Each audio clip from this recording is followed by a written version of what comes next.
Muito bem, vamos lá. Novamente, envie as perguntas, por favor. Agradecemos muito, Melissa, Larissa, pelas reflexões, pela partilha, pela comunhão. A primeira questão é para ambas, que inclusive um companheiro nos enviou, que é uma boa provocação, que diz assim: partindo do princípio que a religião é essencial para a nossa evolução espiritual, o espiritismo é a religião do futuro ou o futuro das religiões? É uma excelente pergunta e essa pergunta já foi bastante debatida até, né? Porque quando a gente diz, se a gente respondesse, né, que na primeira opção, o espiritismo é a religião do futuro, o que essa resposta estaria dizendo? Que todas as demais religiões teriam que deixar de existir e todo mundo virar espírita. E aí eu vou pedir ajuda aos universitários. Vocês acham que esse é o caminho? Então, a gente já sabe que esse não é o caminho. Agora, o que o Espiritismo apresenta, e Allan Kardec também repete isso incansavelmente, está na lei da natureza. Tanto que ele nos diz, porque ele vivia ali, como Ana trouxe muito bem, um período do quê? De ataque ao espiritismo, a ele próprio, à Sociedade Parisiense de Estudos Espíritas, e ele dizia, se o espiritismo deixasse de existir num ponto, tranquilo, renasce em outro. O espiritismo não dependia de Allan Kardec ou daquelas médiuns em específico. É por isso que eu acho interessante até quando algumas pessoas falam da pureza doutrinária e tem aquela preocupação, porque tem vídeos que estão falando isso e tá errado, porque não sei quem. Meus amigos, o espiritismo é tão maior do que isso. Os princípios que estão apresentados no espiritismo, aqueles que nós já alcançamos, porque também não caiamos nessa ideia de que o espiritismo já disse tudo. Os espíritos não dizem isso. Há tanto mais por dizer. Há tanto mais por progredir. Agora, o que está posto vale aqui na Terra, vale em Júpiter, vale em qualquer... Se a gente estudar aqui e entender direitinho a lição, né? Se a gente também não der uma deturpada, que às vezes a gente dá, o nosso filtro, né? Está meio poluído, meio de todo mundo. Se a gente entender a essência da mensagem, a gente pode até fazer umas viagens entre uma existência e outra para aqui, para acolá, e está valendo. Então, o que é o futuro? O futuro é que a revelação da lei de Deus, que também está presente no Espiritismo, mas não só no Espiritismo, reúna futuramente todas as criaturas humanas, porque é do interesse de toda criatura saber quem é, o que está fazendo aqui, para onde vai.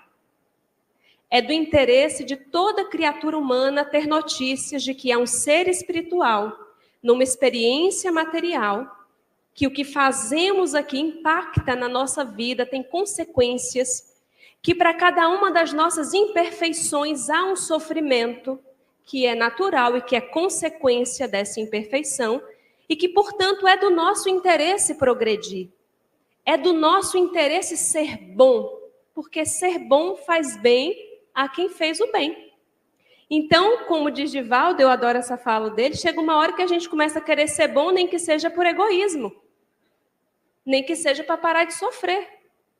E é claro que vai chegar um ponto em que a gente vai ter que avançar também do interesse pessoal.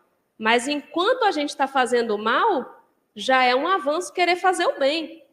Não adianta a gente falar assim, algumas pessoas me perguntam, Larissa, eu vou no trabalho da sopa, mas eu escutei você falando essas coisas aí, essas provocações, agora estou na dúvida se eu vou na sopa porque eu gosto do trabalho ou porque tenho um interesse pessoal. Eu falei, minha filha, na dúvida, vai na sopa. Depois você resolve. Então, o objetivo não é que sejamos todos espíritas. Isso é forma. O objetivo e o futuro é esse terreno estilo Fraternidade Sem Fronteiras. Para mim, esse é o futuro.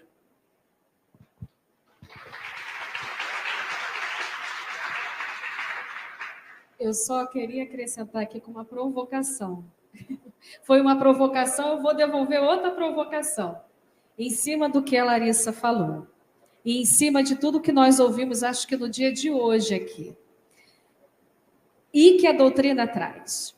Se nós colocarmos o Espiritismo como a religião no futuro, nesse conceito de que todos tínhamos que nos transformar em espíritos, como é que ficariam os católicos espíritas, os judeus espíritas, os umbandistas espíritas, dentro do contexto daqueles que ainda estão com as suas religiões, vamos dizer assim, que abraçaram, mas que têm um carinho especial pelo espiritismo e que pegam um lado filosófico do espiritismo e que tem cada vez mais crescido esse movimento até dentro de outras denominações religiosas, da questão da espiritualidade em si. Então, em cima do que a Larissa fala, a gente tem que realmente entender também, acredito eu, e aí a minha posição, de que o espiritismo é muito mais abrangente do que a gente acha dentro do próprio movimento espírita. Porque existem, eu conheço alguns católicos espíritas, alguns judeus espíritas, mesmo não tendo a questão cristã conveniada. Então, a questão do espiritismo ser o futuro, não a religião do futuro, mas o futuro das religiões, é justamente nesse contexto da unificação. Porque os espíritos mais evoluídos, Jesus, por exemplo, ele não tinha uma religião.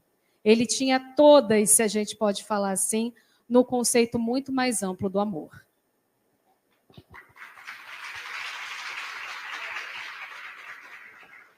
Bem, uma outra questão que não foi apresentada é a seguinte. Por favor, fale sobre como Jesus abordou a religião.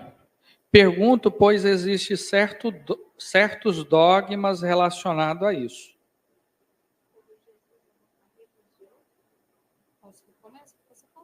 Então tá, vamos invertendo aqui, a gente vai invertendo. Jesus abordou a religião, eu acho que a gente pode simplificar em uma palavra: respeito.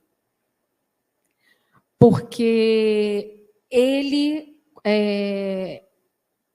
transcendeu a questão que ele trazia, ele veio de uma família judaica, mas ele não proibia ou deixava ou questionava determinados ritos judaicos. Muito pelo contrário. Existem partes na Bíblia de que ele fala para que a pessoa fizesse aquele determinado rito, e outras partes que ele usa determinados ritos como exemplo na educação. Então, ele foi respeitoso acima de tudo, entendendo que cada indivíduo tem a sua colocação, a sua situação, respeitando inclusive aqueles que também não eram judeus, respeitando as diferenças que haviam dentro do próprio movimento judaico, como tem a questão dos samaritanos. Ele foi respeitoso, mostrando justamente que a questão não é o rótulo, mas a questão é o intuito, o objetivo. Jesus não criticou nenhuma religião. O que ele criticava era a hipocrisia. Eram aqueles que falavam uma coisa e faziam outra. Ou se utilizava da fé e da religião para um interesse próprio, que não era o interesse do bem. Fora isso, ele não fez nenhum tipo de apontamento. Me parece que se nós fôssemos dar um nome à religião que Jesus realmente trouxe aqui à Terra, talvez o nome nem fosse cristianismo. Jesus nasceu em berço judaico, andou na Terra como judeu, viveu como judeu, e Jesus em nenhum momento falou do cristianismo. Talvez se a gente fosse dar um nome, esse nome é engraçado, porque existem textos do Emmanuel e da Joana de Ângeles com esse título que eu vou dizer aqui agora, que é a religião cósmica do amor e da sabedoria. Eu acho muito bonito isso. E parece que, em essência, não em forma, foi o que Jesus viveu, testemunhou e pregou aqui na Terra, essa religião cósmica. Respeitando o tempo do seu povo, respeitando os símbolos e os rituais e a forma do seu povo, como Kardec fez questão de respeitar também. Isso me faz lembrar um texto que está num dos livros psicografados pela nossa querida Ivone, da trilogia dela, é o 2º livro. E nesse livro, o mentor espiritual dela, Charles, ele se refere a uma existência dele mesmo. Na existência anterior, no livro anterior, ele havia sido um pastor, ele havia sido protestante. E nós sabemos que o protestantismo vem exatamente como crítica àquele catolicismo ortodoxo e aquilo tudo. E aí, na existência seguinte, que é o 2º livro, esse mesmo espírito vem como padre católico. E é tão interessante, a gente acha que as coisas são lineares, né? A gente acha assim, eu antes era católica, agora eu evoluí, eu sou espírita. A gente acha. Mas não é assim não, tá? Tá tudo errado. A gente não entendeu ainda a conversa. E aí o Charles diz assim, que para alguns poderia espantar um espírito que era protestante, na existência seguinte ser padre católico. E ele mesmo explica, porque eu acho que ele já imaginou que ia dar um nó na nossa cabeça. Era capaz de alguém até dizer impossível ser o mesmo, porque se era protestante, agora ser padre. E ele diz assim, que os espíritos mais amadurecidos fazem questão, entre uma existência e outra, de mudar o rótulo religioso, para não cair no fanatismo, no radicalismo, que é achar que só o meu é bom, o meu é melhor, o espiritismo é melhor, os outros são irmãos em processo de evolução, que não compreendem ainda, sem saber que muitos de nós que hoje somos espíritas, na verdade, eu gosto muito de dar esse exemplo, somos mais como aquele aluno que está há 5 anos na alfabetização. Aí chega alguém, Tiago, chega um aluno que está pela primeira vez na alfabetização. Aí a gente fica assim para esse aluno, você não sabe ler ainda? Não sabe escrever seu nome? E o professor fala assim para a gente, mas meu filho, ele acabou de chegar, você está 5 anos repetindo, por isso que para você algumas coisas parecem óbvias. Foi assim que uma pessoa chegou para Chico uma vez. Ai, Chico, não aguenta esse povo que não acredita em reencarnação nessa altura do campeonato. E Chico falou assim para ele, é que nem todos são capelinos, que já trazem esse conceito arraigado e apesar do conceito, né? O que adiantou saber tanto? Muito bem, muito bem. Uma outra questão é, se há tanta pluralidade religiosa, como saber qual a melhor religião?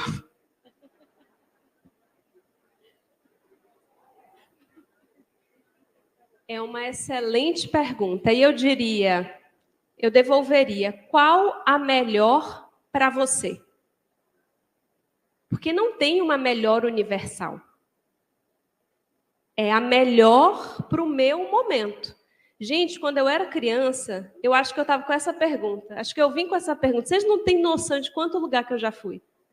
Parecia uma criança meio estranha, porque ia trabalhar alguém lá em casa, e na minha casa teve uma certa rotatividade de funcionário, porque minha mãe fazia transporte escolar. Aí, volta e meia, entrava e saía alguém para essa função, para ajudar ela.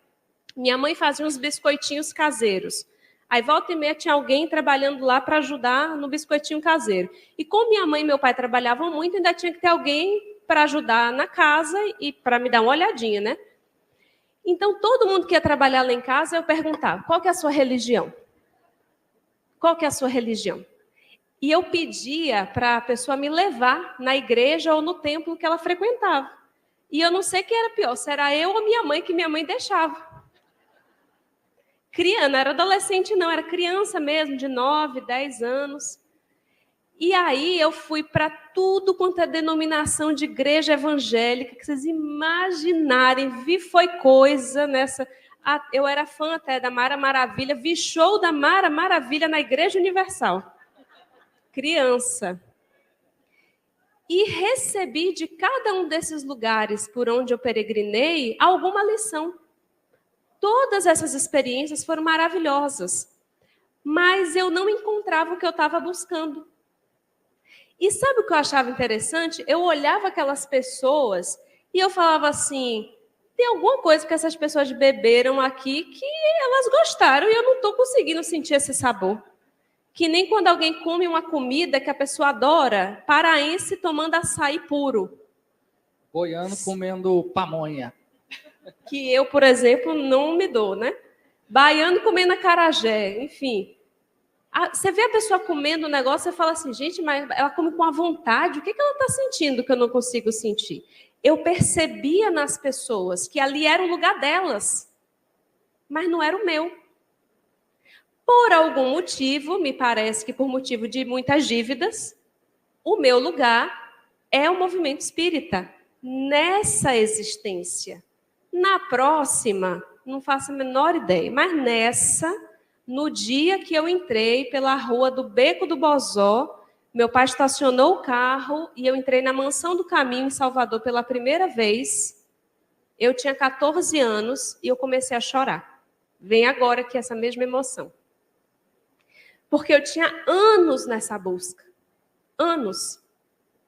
Ninguém sabia direito o que se passava dentro de mim e eu naquela agonia querendo achar alguma coisa que eu não sabia nem se existia. Eu não sabia se era uma pessoa, se era um lugar, mas eu estava numa busca. Quando eu cheguei lá, eu encontrei. E foi tão forte isso que quem convive aqui em movimento espírita sabe que a gente tem decepções, tem disse-me-disse, tem problemas, todos nós temos problemas. Nada do que eu passei, nada teve o poder de que eu cogitasse não ser mais espírita. Para me tirar daqui não tem obsessor que trabalhe o suficiente. É mais fácil eu obsidiar o obsessor, porque demorou muito para que eu pudesse chegar. Essa é a melhor religião? Não. Mas para mim é. Eu vou aproveitar. Eu vou aproveitar aqui a deixa da Lari, que falou sobre essa questão. Ela achou que ela demorou muito, gente. Ela encontrou o espiritismo com 14 anos e achou que demorou muito. Para mim, bebê. Eu sou espírita desde os 29 anos. Eu estou com 45. Então, ela achou muito com 14, eu encontrei aos 29. Comecei a simpatizar com 15 anos. E também peregrinei por várias. Fui católica durante um tempo, meus pais eram católicos, só que minha avó era umbandista e tinha um terreiro, inclusive, atrás da minha casa. Então, eu já fiquei com um pé lá, um pé cá. Mas nenhuma das duas me respondia, que eu acho que esse é o ponto principal. É aquela fagulhinha que acende quando a gente tem algum encantamento na vida. A religião ela não é diferente. Só que até eu encontrar a questão do espiritismo na minha vida, por exemplo, eu fui a igreja, eu fui a templo budista, eu cheguei, inclusive, não vou dizer iniciar, mas dar alguns passos na Wicca, que é bruxaria. Eu passei por muitos lugares que muitos não têm nem a noção do que possa ser. Atrás dessa fagulhinha. Essa fagulhinha que quando eu encontrei, mais ou menos com 17 anos, de uma maneira muito, muito improvável, com um tio meu, que era umbandista, pedindo para eu ler há 2000 anos de Emmanuel, que foi aí meu início nessa... Não gostei desse livro, gostei de... Nossa, deixa eu ver o que está acontecendo. E daí eu comecei a me interessar um pouco mais pela doutrina espírita e começar as obras básicas, a codificação e tudo. Mas que eu levei dos 17 aos 29 para poder abraçar, porque eu tinha medo. Eu tinha medo do comprometimento, eu tinha medo do que aquilo ia representar na minha vida, eu tinha medo das mudanças que eu teria que fazer depois que aquilo entrasse na minha vida. E por que eu estou tecendo esse paralelo com a Larissa? Porque nós somos duas pessoas, dois indivíduos individualidades diferentes. E como ela teve a experiência dela, e eu tive a minha experiência, cada um de vocês também teve a experiência própria. Muitos aqui levantaram a mão, que nasceram em berço espírita, mas mesmo assim tiveram suas experiências. Religião é individualidade. O que eu acho, isso é um achismo meu, Melissa, é que nós, em diversos aspectos da vida, inclusive no religioso, temos um pouco de dificuldade de entender a questão da diversidade. Nós temos, Deus não. A espiritualidade amiga não. Vários livros trazem para nós trabalhos em conjunto de espíritos no plano espiritual em religiões diferentes. E está tudo bem. E como é legal conversar com pessoas de religiões diferentes, com pensamentos diferentes, e trocar isso. Não existe melhor, até porque religião também é aquilo que a gente faz dela. Mas existe o que nós estamos fazendo das religiões que nós abraçamos. E existe esse compartilhamento, essa sociedade diversa. É como se nós fôssemos um imenso jardim de Deus. Por mais que nós achemos que um jardim de rosas vermelhas seja lindo, eu tenho certeza que todos vão concordar que um jardim de rosas multicores é muito mais bonito. É na diversidade também que a gente se encontra.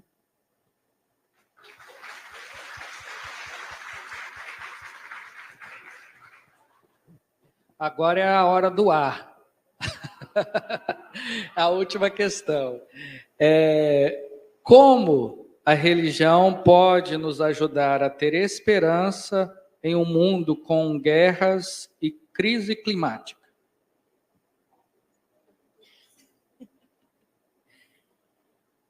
A religião, ela tem um poder. Leon Denis diz que é uma força que nos leva a um sentimento mais sutil. Eu não vou nem começar pela questão de guerras e crise climática, mas eu vou começar por dentro de nós, na nossa vivência social, no nosso conjunto familiar. Quem já passou, eu acredito que todos, ou a grande parte, já deve ter passado, por um período de aflição na vida, seja por um motivo de doença, ou seja por um motivo de luto, entende o quão é significativo quando nós temos realmente uma religião na qual nós podemos nos abraçar, nos debruçar, ganhar forças. O quanto é importante quando nós temos uma crença que nós podemos falar para nós mesmos essa dificuldade de agora, esse momento de agora, essa dor de agora vai passar, eu não estou sozinho, eu tenho amigos espirituais aqui do meu lado. Como é importante quando nós temos uma comunidade que nos abraça nesse sentido, que nos dá força nesses momentos que às vezes a gente não tem nem voz para falar, que a gente não consegue nem se mexer, e que aquele amigo vai, estende a mão, levando essa situação que nós poderíamos colocar como uma situação do micro, porque envolve só o nosso círculo, para uma situação do macro. Como é importante quando nós realmente começamos a pensar no nosso papel quanto religiosos. E aí nós começamos a perceber o que eu posso fazer por essa situação. O que eu posso fazer pelos irmãos que hoje estão em situação de guerra? Em situação de guerra dentro e fora do Brasil. Porque nós vivemos aqui no nosso Brasil também situações de guerra. Guerras diferentes, mas são situações de guerra. O que eu posso fazer para justamente ser essa mão acolhedora na situação climática, que já está muito claro que todos nós temos o nosso papel. O papel pode ser pequeno, mas é o nosso papel. E se cada um fizer essa gotinha, vai fazer a diferença. Assim como as gotinhas que fazem em nossa vida e que a religião faz na nossa vida, também faz na nossa vida, fazem a diferença nos momentos mais difíceis quando nós atravessamos. Há uma passagem bíblica que diz mais ou menos assim: e por ver aumentar a iniquidade, o amor de muitos se esfriará. Nós vivemos esses tempos. A iniquidade aumenta de forma que a gente se assusta. E é exatamente nesse momento de guerras, de crise climática, de tantas questões que todos nós as conhecemos, que se nós acharmos que está apenas nas mãos dos homens encarnados resolver todas essas tretas, a gente senta para chorar agora e não para nunca mais. Nunca precisamos tanto de Deus. O problema, sabe qual que é? A gente não faz a nossa parte e gasta muita energia preocupado com a parte que é de Deus. Isso serve para o micro e para o macro. Existe a parte que é nossa, individual e coletiva, e existe a parte que não é nossa. Como que Deus vai resolver a evolução da humanidade? Eu não tenho a menor ideia. Como que Deus vai fazer com os habitantes da Terra no dia que os recursos esgotarem? Porque vocês sabem que esgota mesmo, né? Tem uma entrevista de Chico lá na Hebe Camargo, que eu adoro. É um pouco assustador, porque a Hebe pergunta assim: Chico, mas e aí se tiver outra guerra e não sei o quê, e a bomba atômica, e aí acabar com tudo, e o Chico com aquela tranquilidade peculiar dele, diz assim: ô, minha querida, eu imagino que Deus não vai ter muita dificuldade de encontrar um outro planeta para a gente morar. Então, o que Deus vai fazer se a gente não fizer a nossa parte? Acabar com a água, colocar fogo em tudo, destruir os recursos. O que Deus vai fazer? Eu realmente não sei. Não é da minha alçada. Eu mal estou dando conta de administrar minha casa com 3 crianças. Agora, o que eu posso fazer individualmente? É o que eu tento fazer. O que eu posso fazer enquanto alguém faz parte de uma comunidade? Eu vou gastar minha energia com isso. E nesse aspecto, a religiosidade ajuda muito. Porque é a religiosidade que nos faz acreditar ou ter a certeza de que há ordem no caos. Há ordem no caos. Se a gente realmente acreditar nisso. Se a gente, não precisa entender muita coisa não, mas se a gente acreditar que Deus é justo e bom o tempo todo, mas como que isso já alivia uma crise de ansiedade? Se a gente realmente acreditar que tudo quanto nos acontece não é porque Deus estava dormindo, distraído, não é porque o anjo da guarda desistiu da gente. E existem leis, diz Pietro Baldi. Existem leis, existem leis, existem leis. Se a gente confiar nisso e fizer a nossa parte, mesmo diante do caos e da iniquidade que estamos vivendo, nosso coração se manterá aquecido.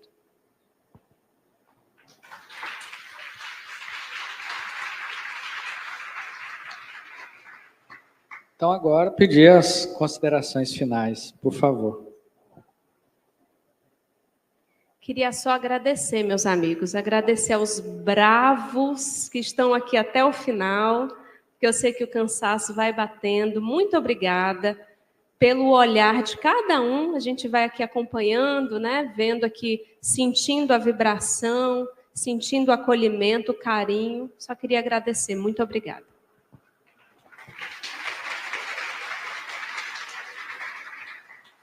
Também gostaria de agradecer a todos, agradecer o carinho, agradecer a paciência E deixar claro aqui, que eu acho que também é um pensamento da Larissa, de que tudo que a gente falou aqui, a gente também vive no sentido de que nós não somos melhor ou maior do que ninguém.